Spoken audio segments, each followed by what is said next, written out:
And welcome to Proline, direct from Las Vegas. I'm Dave Koch and joined by Jim Feist. We're going to take a look ahead to Week 3 of the NFL preseason. Plus, we'll peek back at a couple of some of the highs and lows of the first couple of weeks. Jim, before we do that, if people want to subscribe to the channel, it's free, and there's lots of other stuff that goes along with that, also free. Absolutely, Dave. Just go to ProlineTV.com, click on the subscribe button. You'll get notifications on new videos. Plus, you'll be sent a code to get 7 days of my service absolutely free. That's ProlineTV.com. I'm having a very nice month of August in baseball. Yes, you are. It's been good. Yes. Currently, I think it's a 9-3 run, including 7 in a row. All those dogs are even money. NFL, I've only had one high roller champ play so far, and that was last week at the Eagles against the Steelers. And 17-0. Good information on that game. But the most important thing about that was we gave that game out to customers when the line was still 3.5, and eventually closed 2.5. So it was a big swing. Actually, might have even closed lower than that. That's part of the idea, is to get max value at the right numbers when we get these games out there. So here's the deal: August NFL and baseball, the rest of the month, $19. It's about a week of plays. Actually, it's a little more than a week. For $19, plays every day, and a toll-free number to call is 855-472-2577. Jim, you're off another good night, 3-1. Another high roller winner with the Royals, 1-0. I was on that game as well. That's a 67-32 roll on the MLB high rollers. And the AL Central total of the year cashed as well. Tigers and Twins over. And game of the year weekend coming up in the NFL. That's right, Dave. My NFL preseason game of the year wins this weekend. It's $99 online, only at JimFeist.com. Or you can get it for $49 along with one of those $500 high roller baseball plays Dave just mentioned, going tonight as a bonus. You'll get both the preseason game of the year and a high roller baseball release. $599 value for $49. Just call 866-546-9467. All right, so last week we started our new tradition here on Proline, which is a thumbs up and thumbs down, the old Roger Ebert and Gene Siskel thing. It was fun. Yeah, we're going to take a look at a few teams, and we'll vote thumbs up or thumbs down. It's preseason, and even with some comments about being disappointed and stuff like that, has nothing to do with the regular season, but thumbs down for me on the Pittsburgh Steelers. Preseason, they clearly don't care about it, and they're gearing up for Week 1. So it's kind of it's an exhibition thumbs down only. Well, Dave, if you look at what we thought Tomlin would do in the preseason, it's a thumbs up, because yes, you're right. We knew he doesn't care about preseason games. Not now. He used to years ago, but he's got a set lineup. That's ancient history. Yep. They changed. Some of these guys have changed. Yep. Over the years. And so in that respect, it's thumbs up. If on performance on the field, it's definitely thumbs down. All right, let's look at the Miami Dolphins. This, to me, is a thumbs down. Well, they expected more. Well, Tannehill looked good last week. His receivers were horrible. They had like 4 or 5 drops, and that was the good news because their defense was absolutely pathetic last week. The tackling by the Dolphins, and I'm sorry, I don't care what time of year it is, whether it's regular season, a practice, or an exhibition game, you got to tackle. And they didn't do any of it. The Dolphins have some work to do, and what's interesting is I think this is an important game for them this weekend, and I still don't trust them. As of now, I don't trust them enough to play them. They're just, the mix down there is just not working right now. But there is going to be a turnaround. I mean, they faced Dallas last week on the road. Yep. Dallas has got a good offensive line. We all know that. They're going back to what they did 2 years ago when they had DeMarco Murray there. So they're running the ball. And they did have 175 yards rushing, 5 yards per carry against Miami. You got to remember, Miami's not playing first-string defense all the time either. So no, but they had the ones out there for a good part of the first half, which is really when the damage got done. Well, maybe they were the 1.5s. Yeah. They're not. Maybe they don't have too many good ones. Possibly. This is a team. There's some teams that I'm not even going to mention who it is because it might be a big game for me. But the GM of the team made a very strong comment, and the coach isn't very happy either. But it's a good football team. I don't know if Miami Miami might just stink. Well, Miami's not a good football team. They haven't been a good. They had film in there. They got a better coaching situation there now. I would hope so. I think it's upgraded from what it was. The problem is, you got to remember, preseason football is 4 weeks. The practices are limited. The number of times they can practice with pads and take hits is limited. The collective bargaining agreement, which was absolutely terrible for many reasons, including what they gave all the power to Goodell, is a mess. So they're going to have to change that.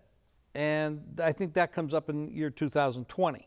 So, but until then, we have this. So the first couple of weeks of regular season as well, these guys are not really ready to play football. So a team like Miami that's changing the coaches, changing the structure, everything, you may not see this team actually hit some kind of form until like week 4 of the regular season. That's how bad it is. That's what the collective bargaining agreement did to all these guys.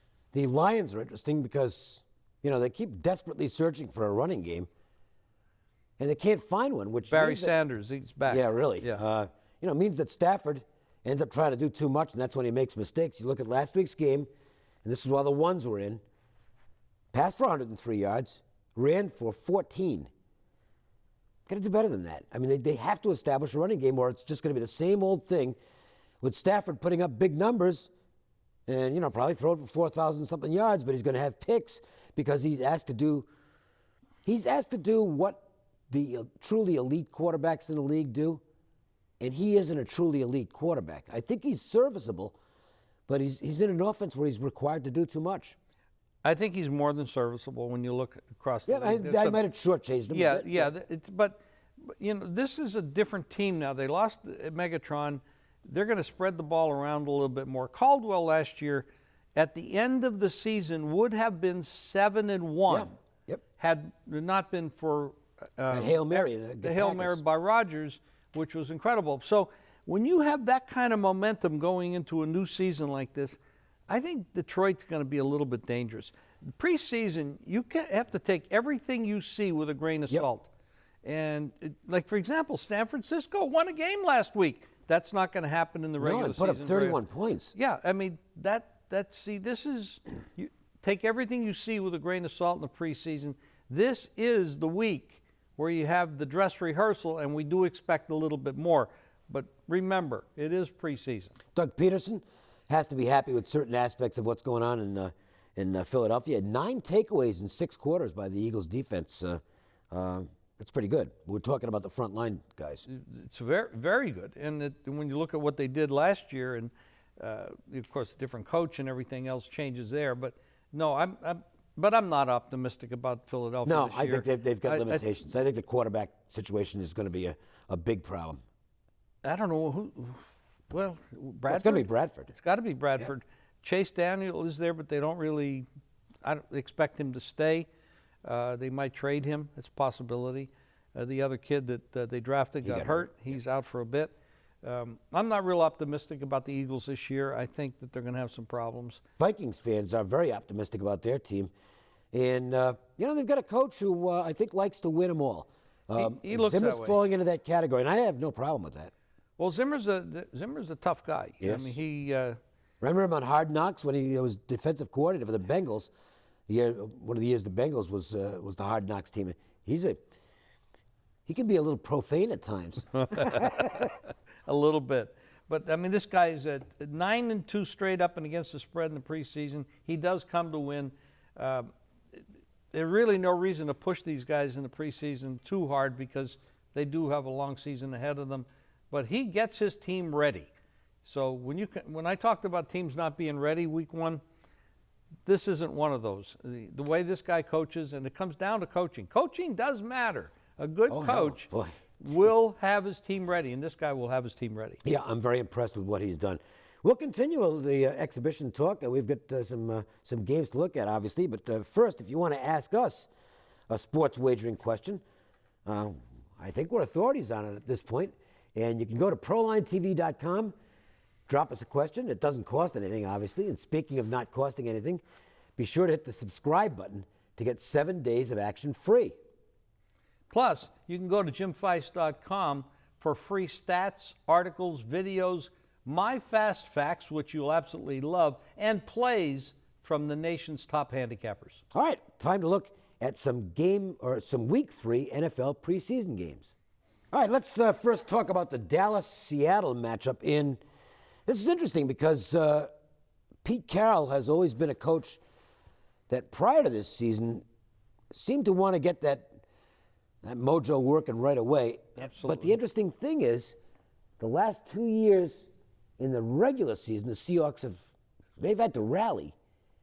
Oh, yeah. So I think Carroll may have changed his philosophy a little bit this year. Seattle is certainly, I know they got the Hail Mary to win the Week 1 game, and they lose last week to Minnesota. It was not a particularly inspired performance. I think Carroll may have changed his MO a little bit, where, let's get through these games and focus on the regular season. Why focus on winning games that don't count? Well, that's very true. 27-12 ATS in the preseason, but that's changed. Obviously, the way he's played the first 2 games, they should be 0-2. They had no right to win game 1. They didn't come out, like you said, they were uninspired last week. This is a team that has a big problem. I like Seattle a lot, but I'm also a proponent for strong offensive line play. And God, they're bad. 6 sacks already, and Wilson has been looked at as a miracle worker because he hasn't had a great offensive line. He had Marshawn Lynch. They could move the ball. He'd run around and get yardage. Maybe he's not particularly fast, but he sure is quick. Oh. And he turns the corner pretty quick. Oh, pretty yeah. fast. Yes, he does. But offensive line problems can destroy your quarterback, can destroy your running game, can just kill your whole season. And they have problems there, so I'm worried about this team a little bit. And now you look at the Dallas Cowboys, and there's been a little change in philosophy there. Garrett hasn't cared at all about the preseason in his prior years, and this year it might be who they've played, and it might just be the fact that Dak Prescott is going wild. But there does seem to be a little more excitement on the Dallas side. Look, they're trying to get a little something. Last year was a disaster. Everything went wrong.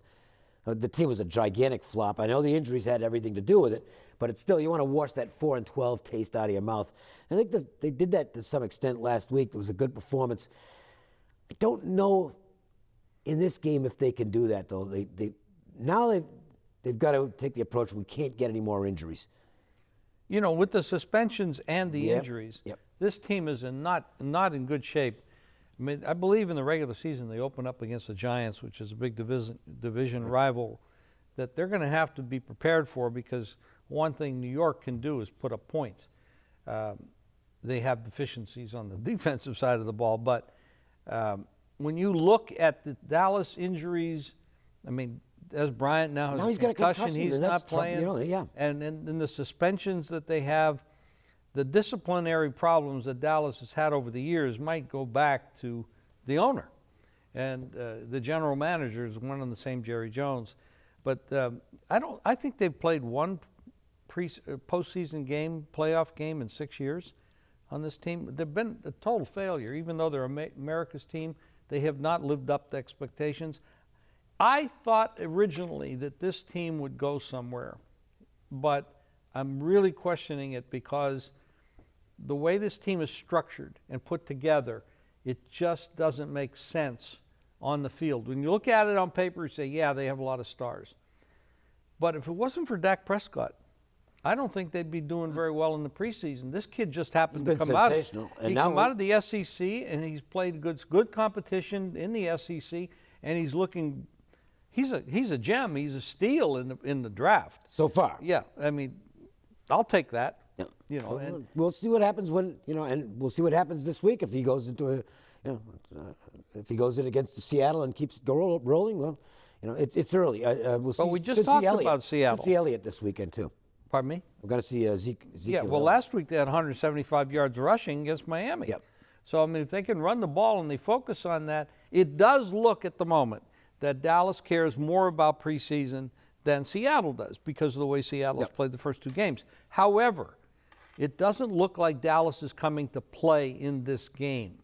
That's what we read. That's what I see. And Seattle is planning on playing their starters into the second half, where Dallas is not planning on doing that. So unless the magic of Dak Prescott, and we don't know how long he'll be on the field. We certainly don't know or don't think that Romo will be on the field that much. So we don't know that they're as prepared to win this game as Seattle is, although the line has gone from 4.5 to 6. Yeah, it sure has. And that's too big for me in the preseason. Yeah, I'm not preseason, laying it. that's a big number. That's a big number. The Patriots will be at Carolina. Ron Rivera, I had to play in Carolina last week, and I played the first half in the game. Turned out they won the full game anyway. But Rivera, and this is what you look for in preseason, is interesting quotes from coaches that give you a little insight into what they're thinking. He was not thrilled with their inability to finish off drives in the first preseason game and made comments about settling for 3 when they should have had 7. Well, they put the points up last weekend, and the first unit looked very good. And they ended up scoring, overall 340 yards passing, 3 touchdowns. Cam Newton looked good. Anderson looked good in the backup role. That'll be interesting to see what happens here, because a lot of times when teams accomplish their objective in a preseason game, it's like, okay, well, we can wind it back a little bit the next week. Carolina, at this point, and New England, the same thing you can say about New England. That's why this is a stay-away game for me. These are 2 teams that already know they're going to be very much in the playoff hunt, and they're doing more evaluation than anything else. This could be a Super Bowl right here. It could be, Yeah. but it won't be this weekend, that's for sure. No, Belichick is a smart guy. We all know what a great coach he is. He doesn't really care about preseason games generally. They have a lot of injuries. Brady now cut his hand with whatever happened I don't think there. he was going to play anyway. Well, he has been showing some play in the preseason. He's not going to play the first 3-4 weeks of the season, but he can play in the regular. Yeah, but I don't think they're going to put. I don't think they're going to put him out there anyway. They want Jimmy G to get as many snaps as possible. And he's only looked marginal. I thought he looked pretty good last week. You did. Yeah, I liked him better last week. And it's the going to be a first learning week- process. Yeah, it was an upgrade from week 1. Brady needs 0 practice. But, Peyton Manning. These guys don't need a preseason. They're ready to go whenever they get in there. So the fact that Brady's off for 4 weeks, I got to tell you something. If they get through those first 4 weeks, 2-2 or 3-1, it might actually be a blessing in disguise. Well, he'll be fresher. Less wear and tear on him playing a Absolutely. 12-game schedule than a 16-game schedule. And this could end up, and it'll go straight up Roger Goodell's wazoo if it does. This could end up actually benefiting the Patriots. I have a lot I could say about Roger Goodell, but I'm not going there today. All right. It's not positive. But when you look at the backup quarterback situation for Carolina, you got Newton, Anderson, and Webb. That is a pretty severe. Yeah. That's a real upgrade versus what the Pats have in this game. The right side here would probably be Carolina, but there's points here. You got 3.5. I'm not laying 3.5 against the Patriots. No, I'm not crazy about laying points the preseason. And by the way, did it last week on a game, and they didn't even win the game. So it's I'm more of a dog player in the playoff in the preseason, and that's probably the route I'm going to be going for the most part this weekend. Although we'll have to wait and see. All right, so viewers can get free plays from us right to their cell phone, and talk about easy. Well, it doesn't get any easier than this. That's right. You just text in GAME, G-A-M-E, to 25827. We're going to send you a free play right to your cell phone. It's as easy as that. GAME, G-A-M-E, to 25827. All right, meanwhile, we're going to continue with some weekend NFL battles, including is it still a Mayor's Trophy? Is that what they play for? The Giants and the Jets. This is an annual battle between the Giants The and Donald Jets. Trump Trophy, isn't it? No, I don't think so. They renamed it. It's the Big Apple battle, even though it's played in New Jersey, obviously. We'll do that next. All right, we're going to continue with Week 3 battles, and we will start with the Jets and Giants.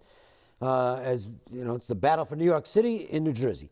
And this is a game that Rex Ryan, when he was the coach of the Jets, admits that he coached harder in this game than in the other preseason games. But he's not the coach there anymore. Bowles is, and Todd Bowles, I think, is looking at things in a more realistic sort of way. I like the job he did last year with the Jets. I think he was a good choice. We'll see what McAdoo does as the head coach of the Giants. I think the Giants need to maybe send a little message here. It's time for the Giants to be a little more assertive. They're 0-2 straight up and against the spread. and that's not a big deal. But I think they need to establish something a little more positive this week. And I'm not saying that I'm going to bet on the Giants. I'm just saying that I think they kind of need to do that. Well, both these teams need to do something. I mean, we had the fiasco with Fitzpatrick in before the preseason started, the late signing, coming into camp, missing the OTAs, et cetera, et cetera. Not a great organization. They mishandled it. And yeah, when Rex was there, he really wanted to win this game, but he was kind of a media guy. Yeah. He wanted to get a lot of attention. And So he loved doing the hard knocks thing. yeah, he loved was, it. it's questionable what's going to happen with this game because you have such a bad defense with the Giants. This team is not, on paper, they made some moves, but they haven't really improved that much on defense. So this whole division that the Giants are in, they've got issues top to bottom there. But they better hope Eli stays in the field too, because Ryan Nassib, you talk about a guy that looks like he has no business being in an NFL uniform right now. He's been around for a long time. This guy is constantly has a job, which... Well, look, you could argue that the number two quarterbacks in this game are about as bad as it gets, because Geno Smith was a mess last week, got booed. I can't believe Geno still has a job. So this is a game that to me, and we mentioned this game because it's one of the games that gets a lot of attention in Week 3 when the Jets play the Giants, just because there seems to be some pride on the line for the players. But it'll be really interesting to see how the coaches actually end up approaching this, because I think both teams can say, well, we've got pretty decent first units. Both teams have some real problems in the depth category that could, and that means you have to play these guys in preseason, because you've got to try and establish something with those second units, because first unit guys are going to go down. It just happens. That's the way it works. Neither team is that deep. No, they're not. They can't handle too many injuries. This is kind of a throwaway game for me, a game that I really don't look at all. The Jets, to me, are the better team because they have the better defense. They are more established defensively, but are they going to really come out and play with the new coaches?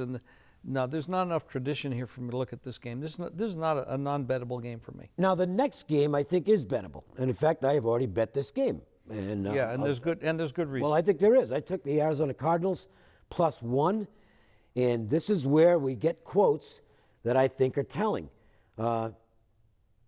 Arians did not have a good week last week. He ended up in the hospital with the stomach issues, and so that was a distraction, and he was not happy with the way the team played. Then the general manager Keim comes out earlier this week and says, "Hey, we can't just flip the switch on come regular season." That sounds like a team that wants to get something done this week. Their first unit offense has been just downright bad. They need to get Carson Palmer some positive stuff in this game. Remember, the last game they played that counted, they got crushed by the Carolina Panthers in the playoffs last year. And they didn't play very well the previous game against Green Bay. It was right. pretty bad. No, they didn't. Yeah. They struggled to win that game. And they have not played well in the preseason, particularly the first unit. I think they need to show something this weekend, and I don't know if Houston lets them show anything. It's not like the Texans. Houston's a pretty good team. Yeah, they are. They are a pretty good team, and they got a tough defense. So that first unit defense, even without J.J. Watt, is going to present a challenge for Carson Palmer. But the key here is that we got those quotes. They're on the record. And generally speaking, when coaches and GMs say things like that, the message gets down to the players and they perform in preseason games. And that's all you're looking for in the preseason, is that little edge. I think you've got it here with the Cardinals. Let me add some fuel to that fire. All right. And on your side. Right now, the number of tickets, of the number of tickets written on this game, 85% have been on Arizona, even though Houston is a 1-point favorite. And it's probably a 1-point favorite going to pick, which means probably Arizona will end up the favorite in the game. And that's why I took it so far. That may be because Houston has accomplished a little bit more so far in the preseason, and Arizona has a little bit more to accomplish. This is the dress rehearsal, and I do expect Arizona to step up and play. I mean, there's a little bit of an argument who the better team is because both these teams have quality athletes at certain positions. Arizona went further last year. But now Texas has a little bit, supposedly, better situation at quarterback with Osweiler. Well, I think it's But got to be he's better. still- It has to be better. Well, he's still unproven, though. Well, but it can't be worse than what they had. I mean, that was a disaster at quarterback last year for that team. It especially was in the in the postseason boy. game. It was absolutely terrible. No So chance. Arizona's a little bit better team. They've got the quarterback. They got a good backup. Texas has a good backup situation with Savage and Whedon behind Osweiler, so it's not terrible, especially for preseason stuff. This is a tough game. Arizona has more to prove. That's probably the side I'd go with. All right. So, in the meantime, we have free plays each and every day. They're on a recorded message. And they're, again, very easy to get. You just call a toll-free number, 888-478-9222. That's 888-478-9222. And you can follow me on Twitter, Facebook, and Instagram at Jim Feist Sports. And feel free to send me a direct message with any questions about our products or services. All right. Thanks for joining us. We will see you next week with another edition of Proline as we close out the preseason and get ready for the real stuff.